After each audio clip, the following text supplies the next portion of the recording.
All right. If anybody is still watching, or because I apologize, we had a little bit of difficulty getting started. Otherwise, I'm guessing most of you are watching the recorded version, in which case you don't know this. But welcome to the Purple Rock Survivor podcast. I am your host tonight, Andy, and with me is our co-host, Emma, but more importantly, with me is our guest, Kass McQuillen. Did I say that right? Yeah, McQuillen. Yeah. Hey, guys. Welcome. I'm really excited to have a chance to talk to you. Even though we planned it so very last minute, you were definitely one of the people that we wanted to talk to, but we weren't sure that you'd want to talk to us. So thank you. Oh, I talk to everybody. I'm converting haters daily right now. Well, hopefully this will be one more day for that. Yeah, that's what we like to hear. I have infiltrated the Facebook Survivor group and am trolling them every day. So that is a place I won't venture. So congratulations. I go in there and just start talking, and people don't realize it's me, and they're like, "I hate Kass," and I'm like, "Yeah, she sucks." And then someone will be like, "Is this Kass?" Like 7 posts down after hearing about Rupert or Ozzy or something or Malcolm, and I'll be like, "Yeah, this is Kass." I can get why on like Reddit or message boards or something why they wouldn't realize it was you, but on Facebook is like the one place where it's named. Like, how do they not figure that out? Let's contemplate the users of the Facebook Survivor fan page. Why isn't Rupert on? He's only played 7 times. So yeah, that's like keep hearing. I'm like, I'm good. Yeah, every few months I'm like, should we have a Facebook page? And then I hear this stuff. It's like, no, we're good. We'll stick to more sophisticated mediums. Like Twitter. But yeah, you should like slyly, like, yeah, Kass is terrible, but wouldn't she be great television? I did pull that on my mom. I was trying to get my mom to say her opinions, and I'll admit she's like, she only looked at the women so far, and she's like, Kass kind of bugs me. I'm like, but she's great TV, and she's like, that's true, and Abby, so, I don't think she actually voted, but hey. Yeah, I mean, people see my face, and they're like, what? I hate her, and that's the very reason people should vote for me, right? Yeah, exactly. Or, you don't even have to hate you, you could like you and vote. But yeah, it seems to be a common reaction I'm hearing amongst mothers, whether it be Rob C's mom, I guess Emily's mom, just you're not courting the mom demographic, which in some ways is kind of ironic. Well, they're just not ready. A lot of moms don't want to admit that they are villains. Right? We should have done this on Mother's Day. What a great message. Well, Rob's mom, I was kind of hurt because her actual podcast, I mean, it was a little hypocritical because she didn't like Max because he was naked, but she forgave Shireen's nudity, So well, I was I think what it is you never go full naked. Shireen went half. Right. When you do the Donald Duck, you're okay. But yeah, I was like, how can she hold, she put up with Rob. She should forgive me. Give me a second chance. I'm guessing if she wasn't his mom, she probably would not have liked Rob on Pearl Island. Or, Amazon. But the good news is, even if you are struggling to court the mom vote, as Emma also has pointed out, moms don't vote on the internet. So I think you should be okay. Yeah, they can't find the webpage, so.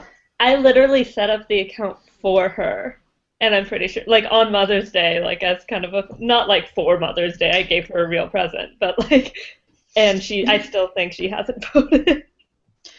Well, so what would she do voting? Be like, oh, she looks like a nice girl? Is that? I'm trying to think. Or does she know people?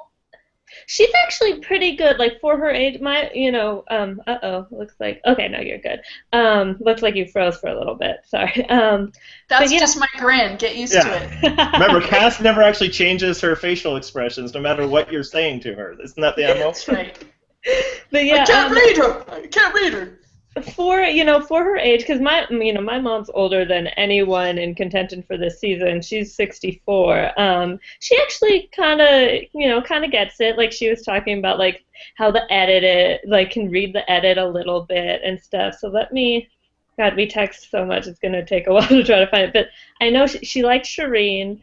she only really looked at the girls. She didn't remember a lot of, the older people, even though she's watched the show the whole time. I think And I that's know when you just say, all the old ones are great, Mom.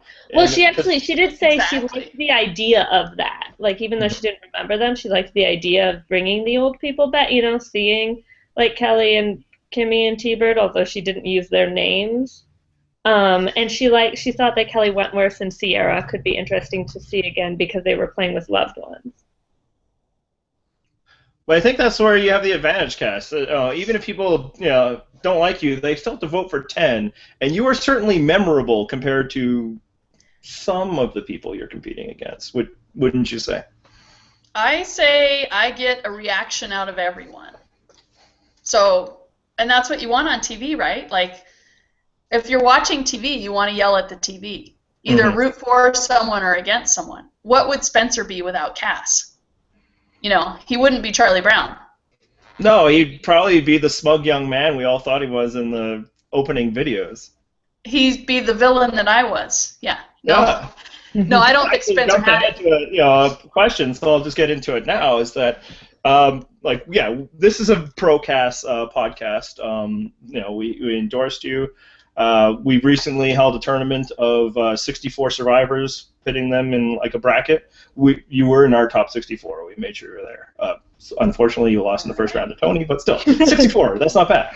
Well, did he have a super idol? It was all based on fan votes, but you definitely got some, so that's nice. Yeah. Cagayan was a fantastic season. I think most people agree with that. And if they're not, they probably don't listen to our show because we spent like a whole season just raving about it. And to my mind, you are the second biggest reason why it was that great. And like, don't you think that it would explain to the people how boring Cagayan would have been without Cass? Well, we wouldn't have had Garrett's great downfall. That started off excellently. That was the thing of beauty, right? He spent 10,000 hours studying Survivor after he was recruited in a bar by Ali Povitz, and then he comes out there in his Chippendale glory with not a single body hair because he'd spent 3 hours getting a wax job. He told me this out there. I would sit in the shelter and look at him with his little man-enhancing underwear, and he'd be laying there. And he would lay there, and he'd be like, "Can you get my water, Cass?" And I'd be like, "I'm laying here too." But I would actually get up and get it, because I'd never been in the presence of such glory. You guys saw my husband out there, He looks like a lovely person. I know, he's great, but But yeah, he's not an Adonis like that. I had never met a person like Garrett, and they even asked me out there. They were like, "Cass, is Garrett straight or gay?" And I was like, I think he just loves Garrett. Like, he must be in a gym. How long? You have to go to the gym like at least once a day for I don't know how many hours. Yeah, it's once a day because you actually never leave. It's the whole day. It's just right. And then when he told me I was like, "Wow, you don't have any body hair." And he's like, "No, I got my whole body waxed." And I was like, were you at Madame Tussauds or what? Like, how much wax does that take? So, yeah, I was in awe of Garrett. Wow. So was it a scenario when you flipped the vote, because basically Garrett went home because of you, the first of the people to do so. Was it kind of like a Brandon Hans situation where it's like, I need to get this foul temptress off the island? He was tempted by me. He was like, you and that tankini, I can't handle it.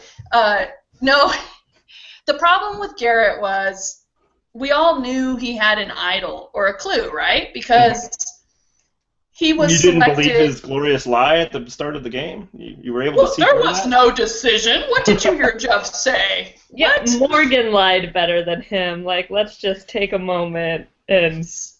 And Joaquin lied better than him. That's fantastic. Yeah, like, at least say neutral. Don't say, I don't know what you're talking about. Well, they made a big deal. It was the opening to our season. There's a choice, Huh? So, we all knew, and Garrett and I had some private conversations, and I had asked him point blank, like, what's the deal? You need to tell me. And he said, I don't know what you're talking about, Cass. I swear I don't have an idol. And his poker face is not that good. So I just knew we had to get rid of him. And then J'Tia, I had kind of been working with the girls and Spencer and Garrett, and I wanted to be the third to either of them. But knowing Garrett had that idol, I just decided to go with the girls and keep the rice burner, because the rice wasn't coming back, but the idol could be burned. And it was, in glorious fashion. It was good. Yeah, and what happened there is, yeah, you sided with the women, and then one of the few times that early in a Survivor season we had a tribe controlled by women, and at least in mixed-gendered seasons. That was a good accomplishment, I would say. It was, but for Jeff Probst meddling at that tribal council, we would have kept J'Tia. But we spent an hour and a half being berated on the merits of Spencer Bledsoe while Spencer sat there, looking like a deer in the headlights. And it was me. I called an audible. I got up to vote and said, I got to keep Spencer. Jeff convinced me, and I kind of processed it that if the executive producer is being this strong about what he wants, maybe it's probably not good to keep the rice burner for the popular people of America. A lot of people didn't like J'Tia. I'm personally great friends with her, but I get it within the context of storytelling. Yeah. So I guess that was your second act that saved Cagayan, was keeping the beloved Spencer around one more night. Yeah, and then we had the swap, and yeah, I don't know if Spencer's ever admitted it, but I know Tasha has, and that's what happened that day. So is J'Tia. So yeah, Jeff saved him, and thus began the arc of Spencer Bledsoe. And then I'd say the biggest thing you did that led to a more entertaining season was flipping at the merge. That was fun. Yeah, well, I think we'll get into that, because that's probably what anybody, like, when people meet you on the street, is that what they want to discuss? Why'd you do that? Why'd you flip on dear old Spencer? But like, from a fan perspective, and why you should vote for somebody like yourself, is that would have been really a dull season if you hadn't, right? Well, if I hadn't done that, we've all heard the post-game interviews. Everyone but me had, like final threes within that 6. I was definitely number 6. Spencer had Jeremiah and Sarah. Tasha had Morgan and Sarah, or Morgan and Jeremiah. I was not anybody in anybody's 3. So it made sense for me to go over where you could see LJ and Tony were these big egos. I knew they were going to alpha male themselves out. Trish, to me, was highly annoying. And Jeffra, a sweet lady, but, she just wasn't playing, really. She was just kind of with LJ. And Woo never spoke to anyone, and there was that infamous Weasel Woo rumor. So everyone kind of knew nobody wants to vote out Woo, right? So, and he wasn't doing great in challenges anyway, so why not keep Woo? Because nobody's going to vote for Woo. So, I think my flip was great. At the time, I wasn't thinking this is great for the show. I was thinking I need to get over here in this group, because my group doesn't like me. I'm the only old lady mom over here. I'm with all these kids working and talking NFL cheerleading and drinking in bars, and I'm drinking right now, but not in a bar. That actually sounds awful, and I'm not even that old. I don't need to be around a bunch of people talking about drinking at bars. I'm flipping. I'm an adult. I drink at home alone. The way God. My kid will. As a resident young person, I'd also would hate being around people talking about cheerleading and drinking at bars. But I'm also a special case in the sum of that. Yeah, I had nothing to relate to them about, and nobody really talked to me after that swap. I just kind of sat there and kept my mouth shut with them. And then people actually didn't have a problem with me till I flipped. Nobody hated me. No one thought I was annoying for 20 days of the game. And suddenly I flip, and then I become the most unbearable person on the planet. Well, part of that was because people kept saying to me, "Shut the fuck up, Kass." That was like a catchphrase out. I would just laugh. I'd be like, "Let me guess, shut the fuck up, Kass." Everyone would say it to me. So I just kind of laid low, and people got mad at me because after I flipped, I just kind of, I had a couple episodes where you didn't see me a lot, and that's because I knew people were infighting, and they're going to get rid of LJ. I wanted to get rid of Tasha. We ended up getting rid of Morgan because Tony wanted to get rid of Morgan instead of Tasha, which was dumb, really, when you think about it, because Tasha was a challenge beast and Morgan was a sloth. So, right. But that was Tony's emotions because he was mad at Morgan because she was lazy. So, a lot happened out there. But definitely the flip gave Tony the power because he had Wu and Trish in his pocket. Yeah, like it creates a situation where Tony can flip all the way around, whereas I don't think Tasha, Spencer do anything but, vote along party lines. Yeah, and Spencer had a couple of occasions to flip it back in his favor and turn on Tony. So the interesting thing about Spencer is he was kind of in with Tony, like on the LJ vote and particularly the Jeffra vote when he had an idol in his pocket. And he never made the decision to make a move in his favor. He just went with Tony. On that Jeffra vote, a lot was going on where, Spencer could have gotten out other people, like take out Trish, take out Wu, take out someone within Tony's core too there. Everyone knew I was willing to flip at any time. I was a free agent out there. The problem with Spencer and Tasha was they were too proud to ever come back to me until the very end. You can't ignore someone for 6 days through 2 vote outs and then come to them and say, "I need you now." So that's kind of what happened out there. And yeah, it was, I'm proud to be part of the season. And certainly when I did the flip on Sarah, it was really because I knew Sarah was going to gun for me. We both had personal issues with each other. She just underestimated the fact that I would, slit her throat first. She was getting ready to do it to me, and I just did it before she did. Yeah, it's actually an interesting parallel because Tony did the same thing with LJ. He did it before they did, and that's kind of what I like about you. Yeah, obviously you didn't make these moves in order to create good television, but you can't help but creating good television if you're always willing to do something to help yourself. So many people aren't. We saw it this week with Dan, People, it's we hard saw it for to a few weeks with Dan. We've seen it for several weeks with Sierra. So. Yeah, definitely. But it's hard for people when they're out there. And Jeff and I talked about this after the game, that I'm one of those people who I get that gut feeling, and I go with it.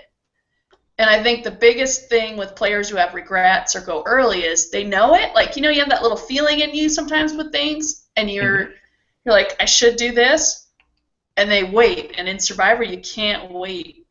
If your gut's telling you that someone's going to get you next, you kind of recheck it, and assess things that day, and then go for it. And that's the difference between people who are willing to just throw it all out there. When I made that move, I had no assurances from a party that I was going to be in with those 6. I didn't have anything, but I just knew they would fall apart. So my problem with the game was I underestimated the importance of the first juror. And you see it here in Worlds Apart. They sent, Haley there first. And she's a nice girl. She's a nice girl. There's no bitter bone in her body, right? She's out there to have fun. She's surfing on Survivor. I don't know how much food they're getting to give them the energy to do this. But, my mistake... Rodney none, especially not on his birthday. Yeah. Rodney. Poor Rodney. He only went how many days without losing a challenge before he got to the swap or the merge? So he, jury management was my failure. I thought people were there playing, especially someone like Sarah who talked a good game. She was bitter, and she set the tone for Ponderosa and the jury. The first person you send there really sets the tone. So if I were to go back, I either would not participate in the first person being sent to the jury house's vote. I would not write their name down, or I would send someone that I really thought got it and was above all the bitterness. And Sarah and I are friends now, so she's actually supporting me in my run. So, so you mentioned the woo, and Emma had a question about that I told her that she can't ask, but I'm going to let her do it anyway. She can ask, but I'm not going to answer probably. Yeah, I mean, I even said when I sent it in, I was like, she's not going to answer it, but I'm just how everyone asks, so I threw it in there. It's not. That's right. Even that big of a She's trying to help all the people out there, and we're like, she's never answering that. Yeah. No, it's better as a mystery. It's kind of fun. It's kind of developed into this crazy thing. And personally, I was not a witness to the incident that gave rise to it. Mm-hmm. It happened back on Braun, so it would be hearsay anyway. All right. Well, Emma, do you have another question then? Yeah. Let me. Actually, okay. So you had mentioned, sort of the dynamics of the group you were with before you had flipped and how you didn't really fit in with them. And granted, we don't know who's going to play this season yet, but there are a fair amount. I mean, in the scheme of things, you're not really like that much like older than other people, and there's a ton. Like, there's some really young people like Spencer, Nat Tenorelli, but there's quite a few who are like, decade older than you, if not more. Yeah. So do you think, if a lot of the, older people get on, do you feel like that'll improve your chances? I do. I like the skewing of the age here to being, I think the average for the women is somewhere in the late 30s. I think I did the math. And I think that's good to have other moms and like older women and even people in their 30s, it's just a difference in life. And then of the men, a lot of the men are like married with kids and just older and maybe have jobs and aren't, male models or poker players or college students. So I don't think any of the season 30 people have jobs.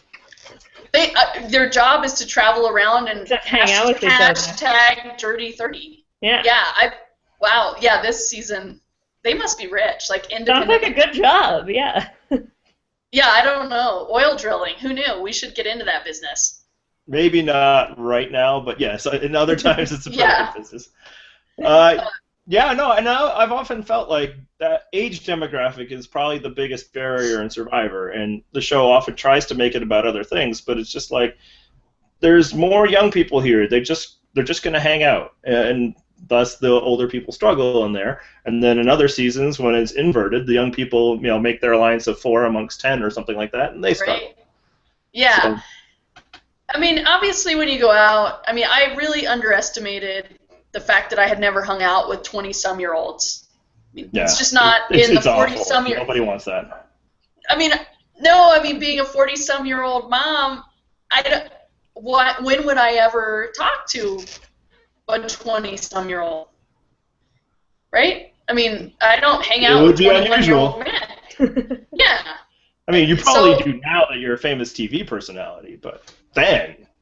Well, I answer a lot of questions about Spencer. Yeah.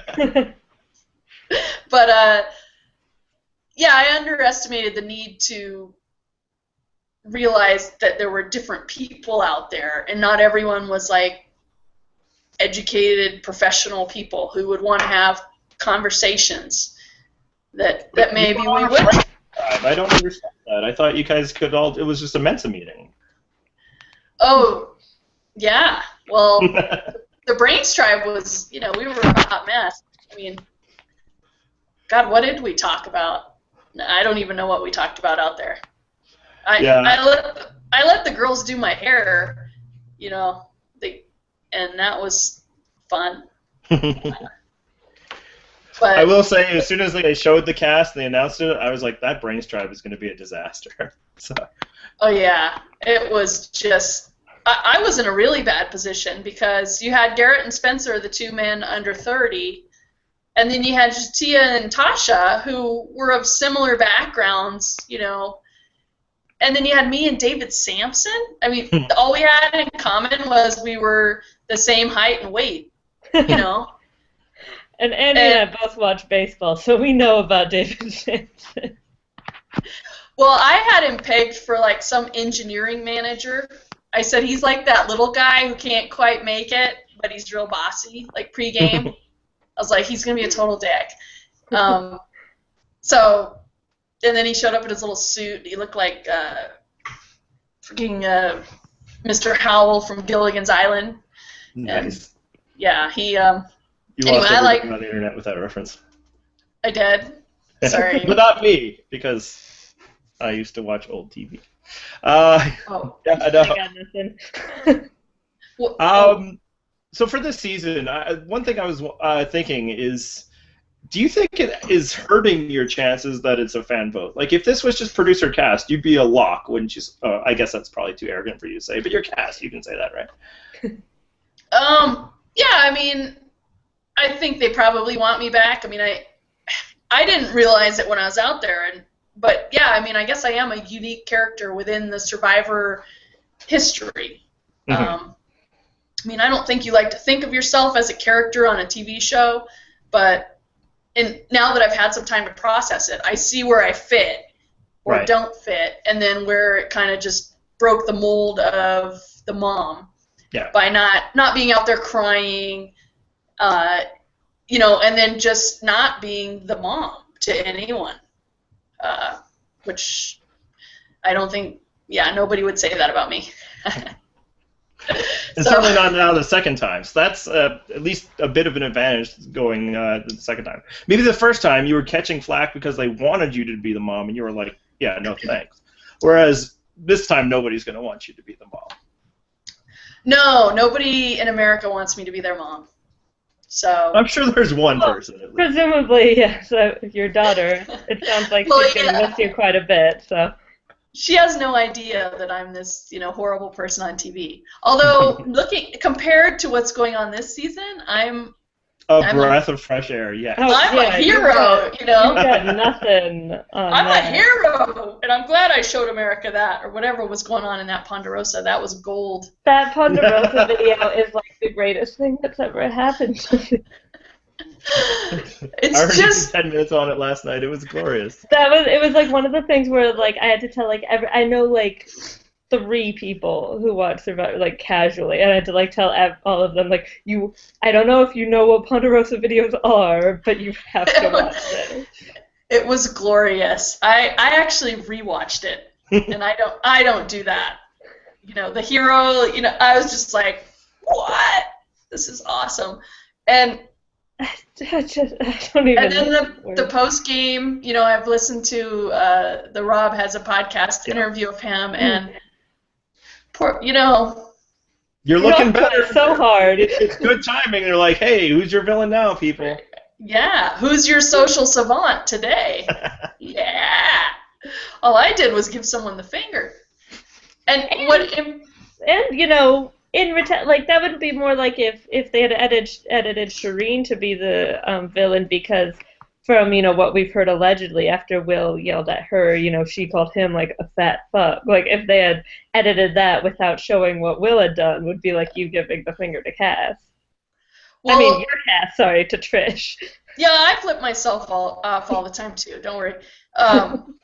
I mean, I'm sure you've heard it. Trish said things about my family out there, and she did get personal. Because if you think about it, look, how many times did you see people saying I was stupid and ugly to my face out there? Many times. Mm-hmm. And I imagine those weren't the only times it happened.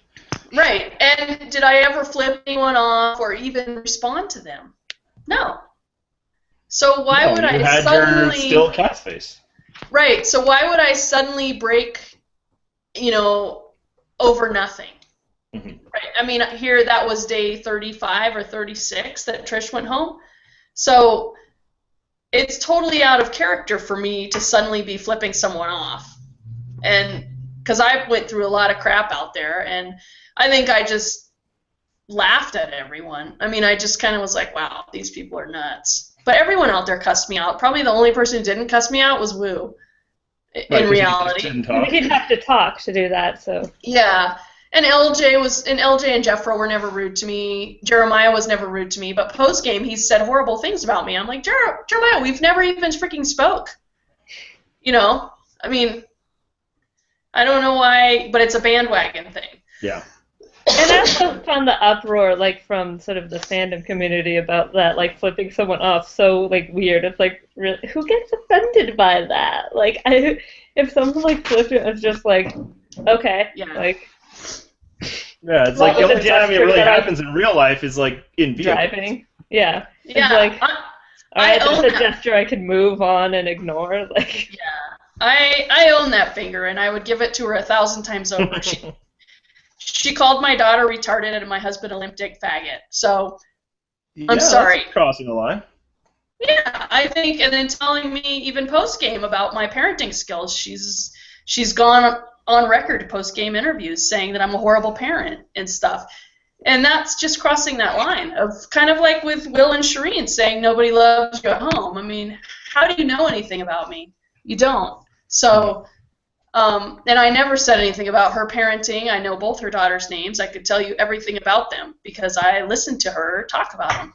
So, you know, yeah, that woman is, to me, horrible. And, you know, she's the only person in the history of the game to be so horrible someone quit rather than be around her.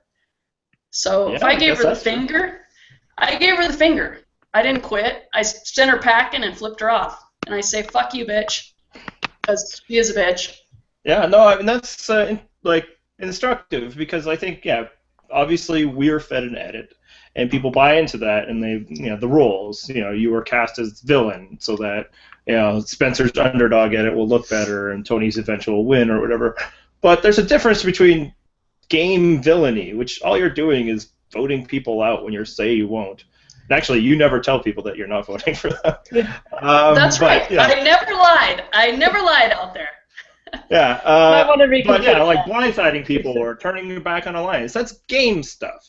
That's telling people that you have sixes when you're holding jacks in poker. Right. But saying things about people outside of the game, that's like genuine villainy. That's where the morality of Survivor comes into play. But people still think you're a villain, and I think you're just gonna have to, you know, slide into, you know, and you've done a good job of steering into that skid. Hey, but I think, why not?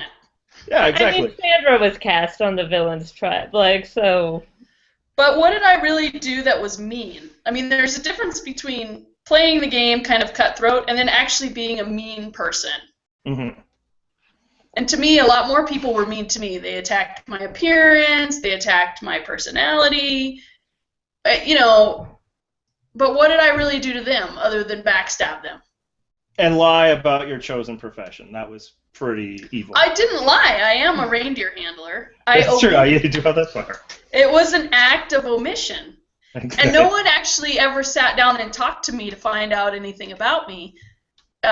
So my lie never had to really be revealed. No one went, like, being in a brain tribe, they would have been like, reindeer person. But I guess if Garrett was in the brains tribe, everything was off the table. The whole brains tribe was lying. You know, Jatia was like, I work for the government. David was like, I work in marketing for a Major League Baseball team. You know, Spencer was somewhat honest. He didn't tell us he was a chess master until he met Jeremiah, who clearly needed to be impressed. And then he got to impress everyone by, you know, I'm actually a model. I didn't tell any of that. Guys, I've been keeping this big secret. I'm a male model. Like, and everybody's like, crickets. Yeah. You know? Wow. But, like, tell that to the construction worker. Yeah. He's not pay buyers. On Brains Tribe, people were so individual and such strategists, and the minute we hit the beach, I didn't even introduce myself for like 10 minutes because everybody was like talking about themselves. And then I assessed that these are all people who are very full of themselves and trying to downplay it, but they can't.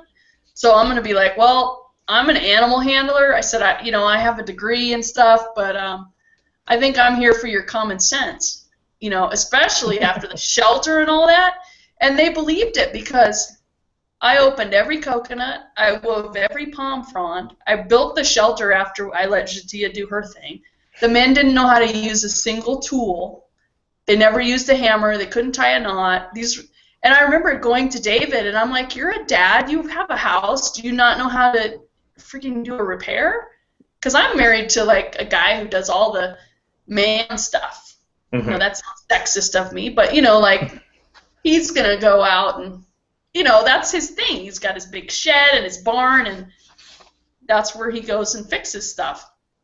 And I said that to David. I'm like, haven't you ever, like, fixed something in the house? And he just looked at me like, and now I know it's because he really has never done that. I imagine he has people. Yeah, I was gonna say, imagine he has people do that. For yeah, him.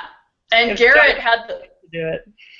Garrett had those soft hands, like that movie Trading Places. Did you ever see that when Dan Aykroyd's like in jail and the prostitute looks at his hands and like, oh, you've never worked a day in your life, and takes him in. Anyway, that's another '80s reference that no one will get. That Anna probably got it.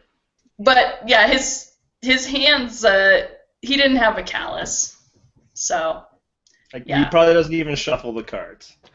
And then yeah, poor Spencer, you know, college boy. Just a quick time check here. How much more of your time do we have? Should we go into rapid fire? Whatever you guys want to do. Awesome. Let's go. This is really interesting stuff. So if you're going to have to be the villain and you're going to have to get people to vote for you, even if they can't vote because they like you, I think you can convince people to vote for a villain or two. I think people would get that. But you might be competing with some others. So why should they vote for you instead of Abby Maria? I think they should vote for both of us because what if we're both on the same tribe? Yeah, with Shane. Yeah, and then I listened to Michaela's interview with Rob. She sounds like she's fired up and ready to cause some problems.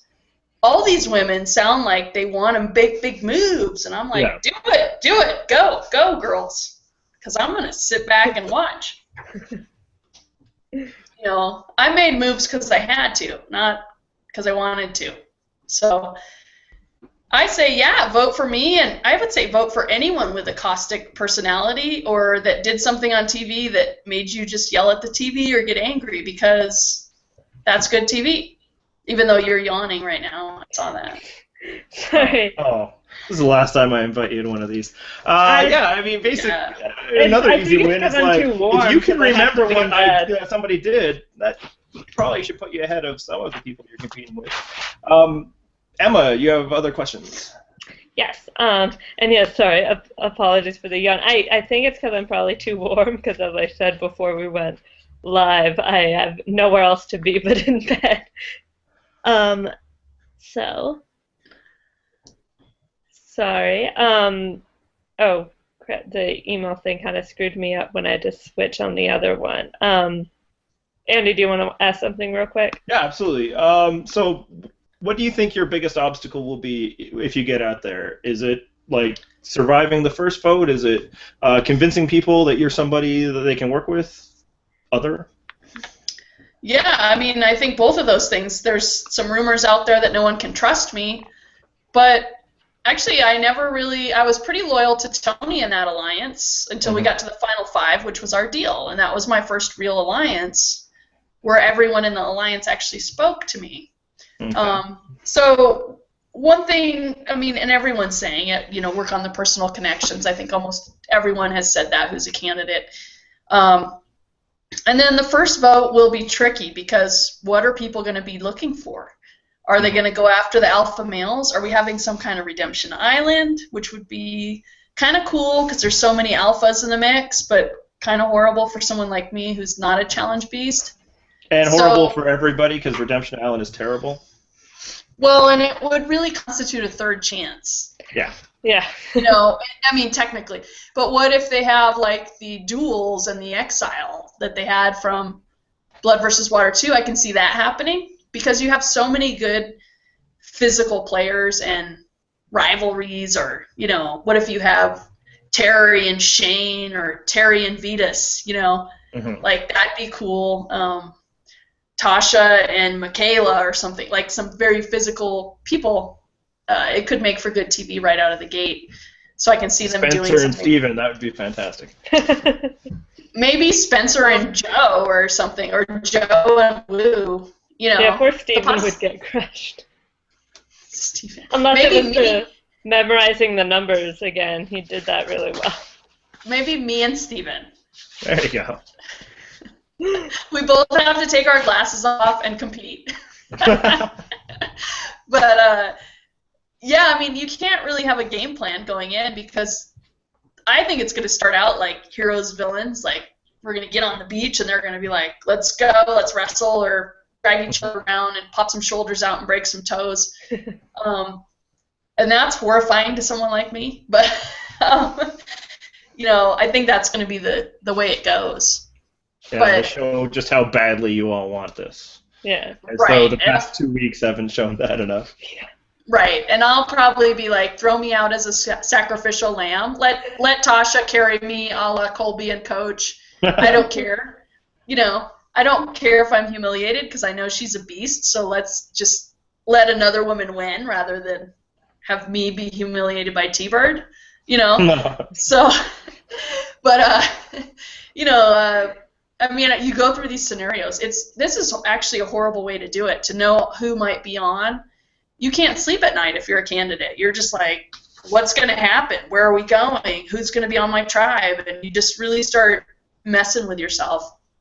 So yeah, I can imagine knowing, you know, sort of who's going on, but not like exactly who's going on is really tricky. And then, so since, you know, a lot of people from your season are potentially, you know, potentially part of those people, would you rather would you rather have all of the Cagayan people on it so you have familiar faces, or would you rather start totally fresh and like have none of them there? I'd rather Spencer and Tasha go over on another tribe so that they're targeted because they're very linked. They ran their Mr. and Mrs. Survivor campaign together and all that. And I'd just like to start new. I mean, I know there's some pregame stuff going on out there, or I hear it. I don't want any part of it. I just want to go out and, you know, see who we're with and who knows, you know, production's going to mess with us. Yeah. So like I can see them doing something like Schoolyard Pick to really mess with you guys. And then like, put it all out there. Like, let's see where the audience is. Or they're going to match as many people together as they can. Like, if you and Spencer are both there, they're going to want you on the same tribe. Just like if Jeff Varner and Kimmy are both there, they want them on the same tribe. Yeah, and as much as they don't want like all the same, you know, seasons together, they also want that like pre-established like fire, you know. Yeah, but yeah, I hope that doesn't happen. But if that would happen, I would think Spencer or I would be targeted early, you know, because they're going to want to break up anyone with a pre-existing alliance or a connection of any kind. Mm-hmm. So maybe that's what would work out, like that your public non-alliance with Spencer. Nobody would suspect it, so then you guys could actually work together for the first time ever.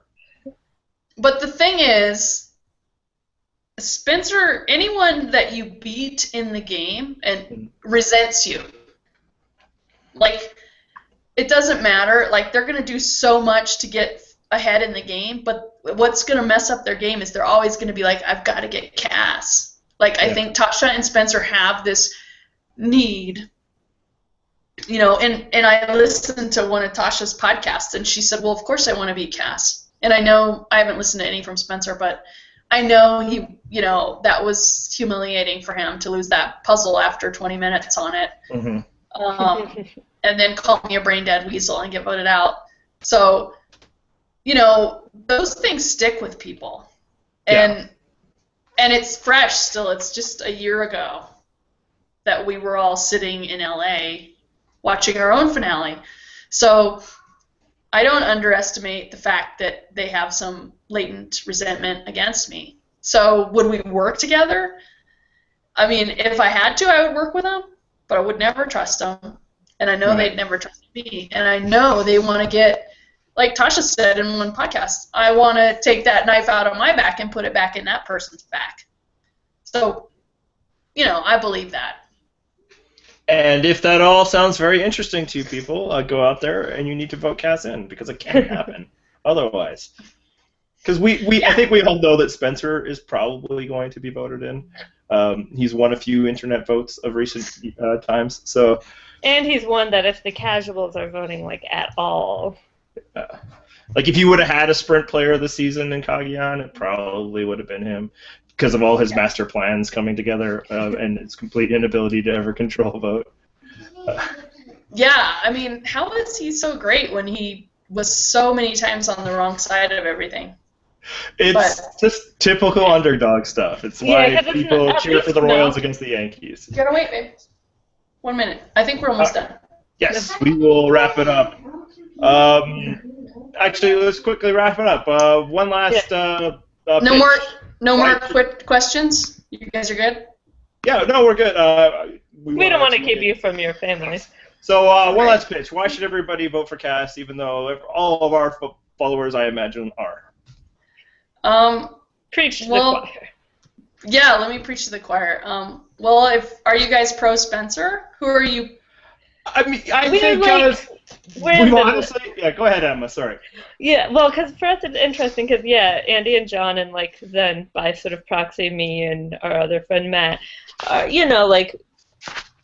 found Spencer fairly entertaining. But there was on where we tend to comment and stuff is the AB Club, and there were a couple of people that were so weirdly vehemently anti-Spencer, way in the other direction that it kind of almost made us be like, well, he's not that. We were neither pro-Spencer nor were we viciously anti-Spencer. It's just hey, he's a character. He's the underdog. People like to root for the underdog. That's really all it is. At least Malcolm is charming and handsome. Yeah. Now, as the season was going on. Actually, I don't even think Malcolm's everyone always thinks Malcolm is hot, but he kind of looks like one of my cousins, so it doesn't really connect to me, but objectively I understand that people feel that way. I'm not into the man bun. Oh god, I hate it. We've literally had this conversation where you said any good-looking guy in a man bun would just look that much better if they cut it off, right? Yeah, we had this whole email about hair. It was so strange. Well, part of my problem with the man bun is my brother has always had long hair and always had it in a ponytail, and now he's balding and he's starting to look like Michael Bolton. And I fear that for people like Malcolm and Joe that they will never let go of this. Troyzan looks freaking ridiculous. Oh my god, Troyzan's cast photo. The cast photo looks like my high school yearbook with the guys who came back from a Van Halen concert. You got Woo, what were you thinking? Woo is the other one, yes. Woo, Troyzan, Joe looks like he just came from the dog pamperer. His hair's all crazy big. Yeah. I mean, the problem is with Joe, I feel like if he had short hair, he would look so young because it's so curly. I feel like it'd be very hard for him, and he has such a like NSYNC JT. Justin Timberlake, not the. Right. I was I didn't hear the NSYNC, so that threw me out. Yeah. Oh yeah, I was like JT. What? Yeah, JT doesn't look. I mixed my genres there. We're such Survivor nerds that we can't think of other. I know. I was like JT. They look nothing alike. Let me tell you, Joe, my niece, who's in 6th grade. I was up at my in-laws' house, and she was like, "Do you know Joe?" And I was like, "I don't know him, but we're following each other on Twitter. Do you want me to ask him anything?" And she's like, "Oh yeah." So then he direct messaged me, and I asked him to FaceTime us. And I kid you not, she was in tears.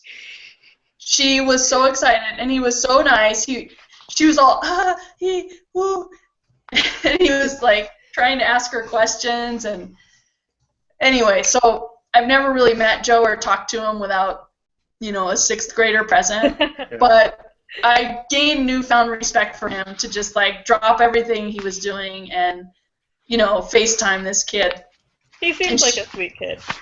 Yeah, he was nice. So I have a new little place for Joe in my heart because he would do that, which I've asked Spencer to do for girls before, and he's never responded, and I've asked Woo to do, and he's never responded. So Well, there we go. The pre-game alliancing with Joe is already happening. No one would see that coming. via the 11-year-old set. Yeah. But, I think it speaks volumes because he's very popular right now, and he didn't have to do that. And when people I've actually met asked to do that, and they say they would, and then they flake out. So I just think he's actually a nice guy. So vote Joe or don't. It's too soon for any of the Dirty 30, really. It is a little tough, typically you get like one, maybe two back to back, and now it's gonna be like 5 of them out there, or 4. So we'll see. But thank you for doing this. Yeah, thank you. All right, guys. Well, thanks. It's great talking to you. Send me the link. Will do. And you guys have a good night. You too. Thank you, and thank you for everybody for listening. Vote all the old people too. No, I mean not age-wise. Yes. I mean like I'm voting anyone like pre-Survivor 20, just automatically because I want to see how they play. Well, you also want us to vote age-wise too because you think that'll help you, right? Yeah, but really, anybody who played 15 years ago is by math a little older. No. I freaked out when Andrew Savage walked into my elevator in LA. I fangirled over him. Yeah. Our friend Matt is obsessed with Andrew Savage. Like he was on the podcast we did with him, and I think he was gonna cry. He's freaking hot. He walked into my elevator because you're not supposed to run into each other when you're at the casting things, and I don't know how we ended up on an elevator alone, but there were some fantasies I had thought of many years ago that could have been enacted if I was able to speak. And then and I told him going in to film his video he was coming out, and they had made him change shirts, I guess, because of the background we were all doing our pre-things, and he was talking to someone on the way out, and I just awkwardly blurted out, well, you should have just taken your shirt off. And I was like, wow. Gotten all the votes? I was like, good job, Kass. So smooth. The only thing in your life you've ever said to Andrew Savage is, you should have taken your shirt off, you 55-year-old hunk. Like, hashtag dad bod. Yeah, he does not have a dad bod. I don't know what he's got under there. I guess hopefully we'll find out. If we're on the same I doubt track, he'll strip completely naked like he did in that one challenge, but who knows? I'm gonna see his briefs. Not in the lawyer sense. Not in the legal term, yes. So I mean, for someone, lawyer alliance. There's some hotties. I mean, for my demographic, these are some hot guys. No, I mean, I don't usually go for the older guy thing. That's never really been my jam. But Andy Savage, not bad. Savage, we can salvage the Savage. He's pretty hot. Great name. I know. I just want to yell it. Like I don't even want to get into it. Like Savage. Like, damn. That's good stuff. And I thought you guys were saying the great name was Andrew. I'm a little sad. Oh, right. I know, yes. Even I don't know that. Sometimes I forget that's your name because you just are Andy. So, yeah. Because I'll never be as grown up as Andrew Savage. You guys should have tapped into the dad bod conversation here. We would have gotten. I hear that's I could have left, and you guys could have chatted it out. But no. I'm pro dad bod. If that's actually a thing, I'm not sure it is. But have you not heard? You're on the internet, Andy. I've seen it. I just don't actually believe it. It's like when they say, "Oh, I love nerds," and it's like, no, you love hipsters in glasses. You love Jake Gyllenhaal being a nerd or something. Have you guys thought about what lives in Max's beard if he's on Survivor? I forgot to ask him that. I have actually weirdly met him a couple of times now, and so far I've seen nothing crawl out. So I'm hoping everything's okay. Yeah, I've met him. So nothing crawled out. Yeah. But yeah. But I mean, I'm in LA, so I see beards like that all the time because it's like. Oh. A thing? That's a thing? Yeah, I mean more in like the Silver Lake Echo Park area, but which is not where I am. I won't go into that. Be that. Just tell everybody where you live. All right, so everybody, vote for Cass, vote for Savage, vote for Joe, and T-Bird, and Jeff Arner, and all the crew. Showmans for Cass and Savage. There we go. We're going to start the hashtag now. Thank you again so much. All right, guys. Thanks. Yeah, thank you. And have a good night. You You as well. too.